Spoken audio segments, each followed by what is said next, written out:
পাউরুটি দিয়ে খুব সহজেই এবং অল্প সময়ে এত মজার একটা মিষ্টি রেসিপি বানানো যায়, এটা হয়তো অনেকেই জানে না। আর সেটা যদি হয় গোলাপ জামুন মিষ্টি, তাহলে তো কথাই নেই। হ্যালো এভরিওয়ান, আসসালামু আলাইকুম।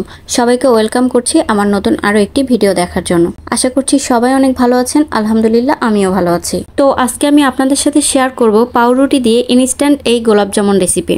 গোলাপ জামুন তৈরির জন্য প্রথমেই আমি নিয়েছি 4 পিস পাউরুটি। পাউরুটির চারপাশের যে ব্রাউন কালারের অংশটা আছে সেটা আমি চাকুর সাহায্যে কেটে নিচ্ছি। বাসায় যদি হুটহাট গেস্ট চলে আসে, তাহলে তাকে বসিয়ে রেখে মাত্র 10 মিনিটের মধ্যেই আপনারা চাইলে এই সুস্বাদু গোলাপ জামুন রেসিপিটা বানিয়ে খাওয়াতে পারেন। এর টেস্ট অসাধারণ। পাউরুটির চারপাশের অংশগুলো কেটে নিয়ে আমি একটা বাটির মধ্যে পাউরুটিগুলো নিয়েছি। এবার আমি এর মধ্যে উপর থেকে দিয়ে দিলাম লিকুইড দুধ। দুধটা আমি আগে থেকে জাল করে ঠান্ডা করে রেখেছিলাম। দুধ দেওয়ার পরে এবার আমি সবগুলো পাউরুটি ভালোভাবে হাত দিয়ে মেখে নিব।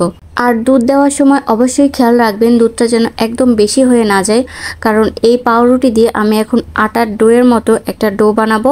কিন্তু ডোটা একদম শক্ত হওয়া যাবে না, আবার একেবারে নরমও হওয়া যাবে না। এবার আমি পাউরুটির ডোয়ের ওপর কিছুটা তেল দিয়ে দিচ্ছি। এরপর আমি হাতে কিছুটা তেল মেখে পাউরুটির ডো থেকে অল্প অল্প করে ডো নিয়ে গোল গোল করে মিষ্টিগুলো বানিয়ে নিচ্ছি। মিষ্টিগুলো তৈরি করার আগে হাতে হালকা করে তেল মেখে নেবেন, না হলে হাতের সাথে লেগে যাওয়ার সম্ভাবনা থাকতে পারে। তো সেমভাবে আমি সবগুলো মিষ্টি বানিয়ে নিচ্ছি। এই তো আমার সবগুলো মিষ্টি বানিয়ে নেওয়া শেষ। এবার আমি এগুলোকে ডুবো তেলে ভেজে নেব।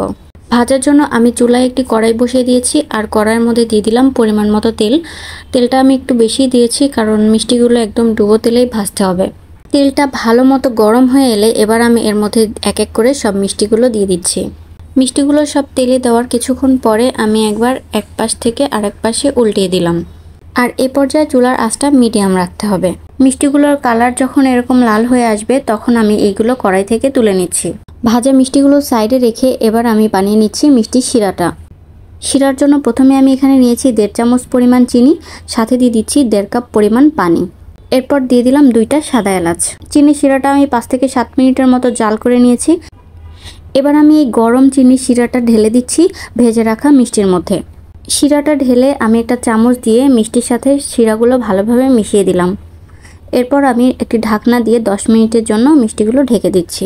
মিষ্টিগুলোর মধ্যে যেন চিনি শিরাটা ভালোভাবে ঢুকে এবং মিষ্টিগুলো সফট হয়, এর জন্য আমি 10 মিনিটের মতো ঢেকে রেখেছিলাম। 10 মিনিট পর আমি ঢাকনাটি তুলে নিচ্ছি। এই তো আমার গোলাপ জামুন রেডি। খুব সহজে এবং অল্প সময়ে তৈরি করা যায় পাউরুটির এই গোলাপ জামুন। আর এটা খেতেও কিন্তু অসম্ভব মজার। আপনারা যারা কখনোই এই রেসিপিটা ট্রাই করেন নাই, তারা আমার এই ভিডিওটি দেখে অবশ্যই বাসায় ট্রাই করবেন। আশা করছি আপনাদের ভালো লাগবে। আমার ভিডিওগুলো আপনাদের ভালো লেগে থাকলে লাইক, কমেন্ট, শেয়ার করে আমার পাশেই থাকবেন। আজকের ভিডিওটি এখানেই শেষ করছি। দেখা হবে নতুন কোনো ভিডিওতে। সে পর্যন্ত সবাই অনেক ভালো থাকবেন। আল্লাহ হাফেজ।